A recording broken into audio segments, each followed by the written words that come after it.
Everybody, welcome back! I'm Yumble, and I've done a bit of soul-searching and some decision-making on what I want the old part of our European city to mean. This is episode 3 of this build, and this is all entirely new. None of this is relevant to anything that I've built so far. The old part remains, and by the old part I mean the original section that I've started building. I think that this will remain. Some of the building types might get switched out, but the ideas are strong over here. But as far as the medieval area, I think that this does a much better job of doing what I need it to do.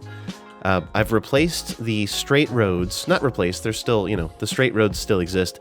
But I've gone with the concept of a walled area with some gatehouses along the way. Some churches with plazas in front of them. University shares a plaza with that church. This one will have its own plaza as well. And a ring road that follows the wall all the way around. I thought that was a good way to express what I want to express with this area. So I'm using these half-timbered houses as well. Old church there, old church, old cemetery. This will all have to get detailed. It's still a work in progress. But the roads, I think, are very strong, and I'll end up continuing this pattern, or lack thereof. The fact that there's not much of a pattern at all is going to continue on up into this area, as well as the wall will be completed over here. Let me show you what I've been doing with that, actually. Check this out. So I've got this wall asset, and I've been using these bridges, these gatehouses, I suppose, but I think they belong to a bridge. Lesser Town Bridge Tower, Prague. So that's pretty cool. So I'm using those as like main entryways, as if there were a few gates to get into the city from different angles, depending where you came from. And then I've just been taking this gate wall, this medieval wall, and just putting it up. Just putting it up and doing it. Freeform road tool. Follow the road that I've already built, imagining that there was... At first when I was building this, I imagined that the road replaced the wall, but then it kind of occurred to me that it might be nice to have the wall still standing. It's supposed to represent kind of a preserved area of the city, if you know what I mean. Like an area that was kept for reasons, historic reasons, significance, commerce reasons. This would be big for tourists. All kinds of reasons, I've also got this other building that I might use. Instead of this one, I've got one that's similar. This one, Old Town Bridge Tower. So on the lesser entrances, perhaps, maybe I'll throw this one up. At some point, the place would have not been as much about defense and maybe would have been more about looking cool, and maybe that's when these towers went up to keep it looking cool. And you'll notice that I put the wall on the inside of the road so that I could put the towers on the inside of the road, because on the outside these towers cannot accommodate a 16-meter wide road. It's got to be these thin... I'm still using the amusement park streets because they fit through these towers. And I think it's going to make sense as it comes along. But yeah, that's the idea. I might do a couple more of the houses that you see over there. I might try to fill out some more houses. Oh, come on, you. But yeah, it's just a matter of nudging all these into position, making sure that it all seems somewhat cohesive. Yep, that works. The gatehouse. I might add another one down here. But yeah, that adds a little variety to what little skyline there is so far. Very excited though. I really love the look of these assets. I really love the vibe that I'm getting so far. Let's continue up into this area and I'll show you how I build these houses. The way that I'm approaching these roads has been imagining why the road was built. Like rather than just building a big random grid, I'm trying to think why did this road have to exist? And the reason for this one would have been to allow houses to be built along the wall. I've decided for the story that I'm conjuring up here, we wanted space for houses to come up near the wall. Somebody got a permit. Clearly, somebody said, "Hey, I'm taking this space." I really don't know how things were decided back in the day. Honestly, I've learned a lot of history on this project, but I truly don't know who was pulling the strings as far as like where do houses go. I'm sure there wasn't a city planner per se, but somebody must have been making these decisions. So I'm going to look up growable/Rico, and I'm going to type in half because that'll bring up all my half-timbered homes, and then I'll be able to pick a few to to line this area. This one's beautiful because it's a corner building, so I often will put that on the corner. I said it on stream yesterday, very German-looking buildings, and people from Germany seemed to agree. All of the half-timbered look, all those designs and such. Now, the way that I'm doing this is very, frankly, time-consuming. You know, there's a lot. It's very involved, and I've had a lot of people say that they know that this will take time, but the result is really good, and I tend to agree. I think the result of hand placing buildings, there is no situation where this area zoned in would look like this. There is no situation. If you look at the grid, just take a peek. If you're used to zoning stuff in and you want your area to look like this, it's not possible. The grid is all kinds of broken up. You would not get any of these buildings. Even if you created, these are technically growables, and you could make a district style with them, but there's just no way that it would look like this.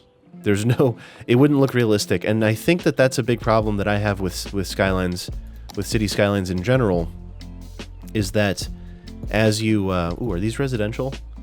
They are. I got lucky. This whole style is full of different types of buildings, and I need it to be high density residential for this. But yeah, zoning it in doesn't look anything like this. There's just no way. Zoning works well on squared off streets. If you remember in the last episode, I said I was trying to keep a lot of the grid intact by keeping the roads kind of straight, and that'll work well for that kind of Parisian looking streets, you know, like a long avenue that terminates in a roundabout kind of thing. That's fine, and you can have straight streets making triangles off of that.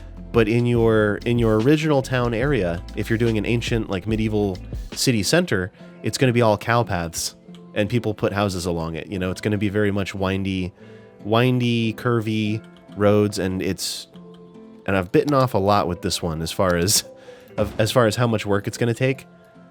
But I've kind of accepted it, and I want it to go well for my first series on YouTube. You know, I want to show you guys how many builders approach it, I would say. This is the way a lot of people end up doing it. I'm going to try to fill up this area, add some more roads. I'll show you what the result is in just a moment. So I've got this new block that I've just invented. I put a path behind the row of houses that I started building here, and built a road that kind of continues on to the other side, just kind of a direct connection to this exit if they wanted to go there. So now I'm filling in this block, and I've left a gap. I wanted to kind of show you what this is all about. So I've got this gap, and I end up taking this narrow street, and this is not a path for cars. It's a path, you know. This is not for cars. So I can't have buildings facing it necessarily, but I've been sneaking these paths behind buildings in certain spots. And I'll put that there as a reminder to myself, and then we'll see as I fill this area up, I'll find places for it to exit, essentially, to be kind of an alleyway behind the houses.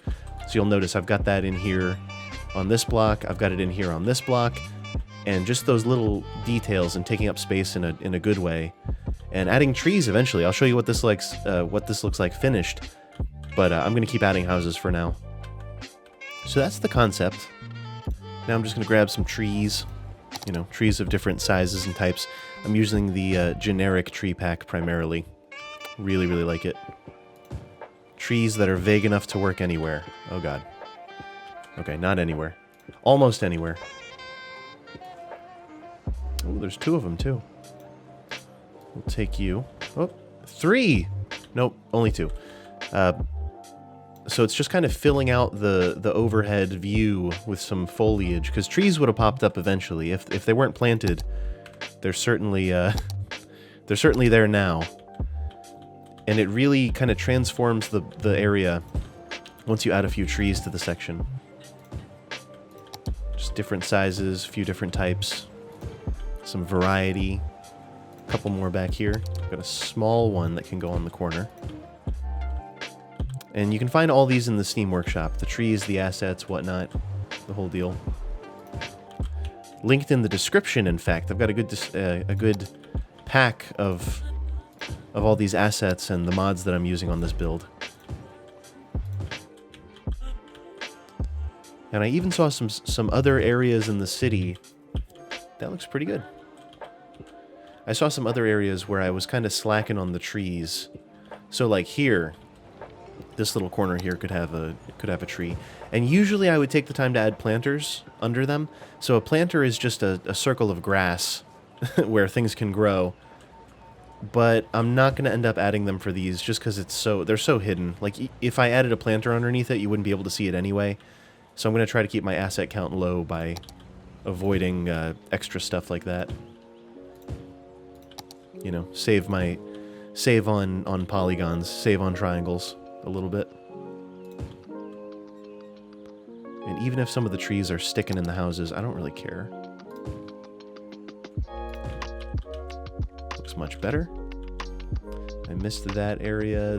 This spot, I haven't really done any trees in front of the houses because I feel like the space would be occupied primarily by the walkway. Like, I feel like the trees wouldn't have grown over the years necessarily because there's so many walkways and so much traffic going through there.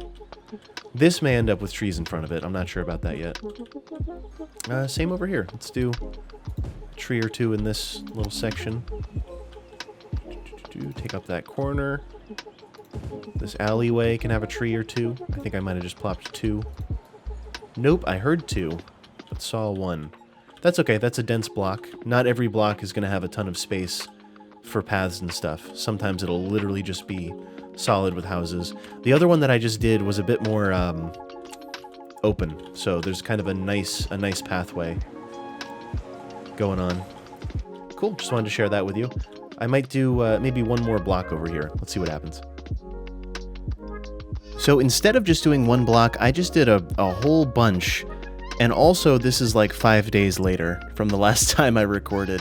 I've been working hard on this pretty much daily, trying to fill out this area of the old town. You can see we've got some additional unique buildings, some churches. You know, I'm going to add some markets. Actually, I've got some cool market stalls. I'm going to add some markets to maybe 1 or 2 of these plazas. I've got some services in here, like a fire station, and there's a police station in there somewhere. And yeah, I'm really happy with it. I got to knock this out today. I have been milking Old Town for such a long time, but it took me this long to understand what it is.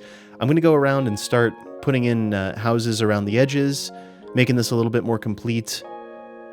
Finishing it up. We've also got some schools. So I've got a college campus there, or like a, you know, university type building. That's technically an elementary school. Needs to be dressed up a little bit more. What else? There's another elementary school somewhere else and a high school. But yeah, I'd like to get this area done and then decide what the road network around it looks like. So let me just put some more houses in and we'll see how it goes. Car culture is alive and well in Resfeber, as it turns out. I'm playing with realistic parking turned on currently, and there are a ton of cars, and they're parking wherever they can, and I'm okay with that for now. But consider the train station has not been put in yet, so the people don't have a way to get into the city without cars. So currently, if you think you're seeing a lot of cars, you're exactly right. There's a bunch of cars. I think that will decrease once we've got a transit system in place. I would also really like to have a tram that goes around this, and we might end up using this road for the tram. I'm not totally sure of that. I hope you're enjoying the series. Try to stay flexible, please, because a lot of this is subject to change. Just as I've taken this area and I thought it was one thing, and actually this is the thing that it is, if you know what I mean. Please be flexible, because I'm learning a lot about Europe, and I'm learning a lot about the way that cities were formed historically. It's backwards for me, because I'm used to building a highway network that runs through the city, and I think City Skylines lends itself to this type of behavior, where you start with a highway. I've always approached the game as starting big, and then breaking it down into smaller. So the highway turns into an arterial. This is normal, that's fine. And then the arterial breaks into other arterials, and they attach to collector roads and local roads. And that's great when you're designing a car-centric city, but European cities started with this part here, and then built outward. And then after the fact, you had to figure out how the highway was going to interface with the city. And that's totally backwards for my brain.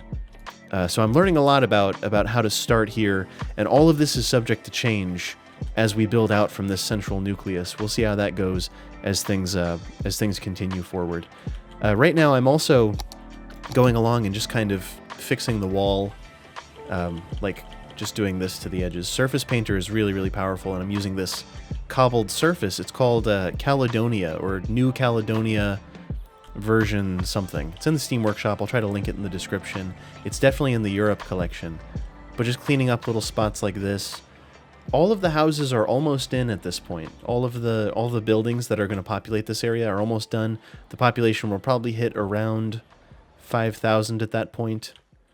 But I'm going to go around and keep refining some stuff. I just wanted to explain a bit of why we're seeing so many cars here and how that might change in the future.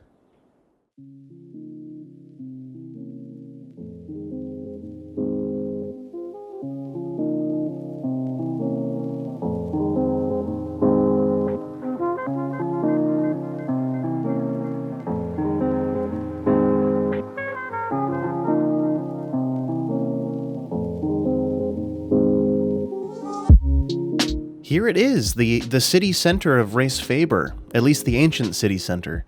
This area took me a bit longer than expected, and by that I mean it took like a week longer than expected.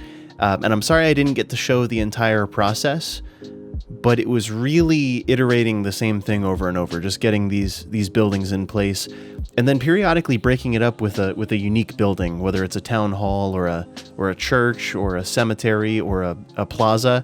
The plazas are probably going to be designated as markets, or, you know, there will be fountains and statues. There are still some details to be fleshed out, but the area is ready, and there's a lot of people living here already. Very happy with the start. I'm going to keep the original area, and we'll keep building both of these areas together, and eventually they're going to grow towards the train station, which will be on the train tracks. There's going to be a tram that brings people in. There's also going to be a more modern area of the city that extends towards the train station, so I'm looking forward to that. But thanks for your patience. I know that took maybe a little over a week to come out in total.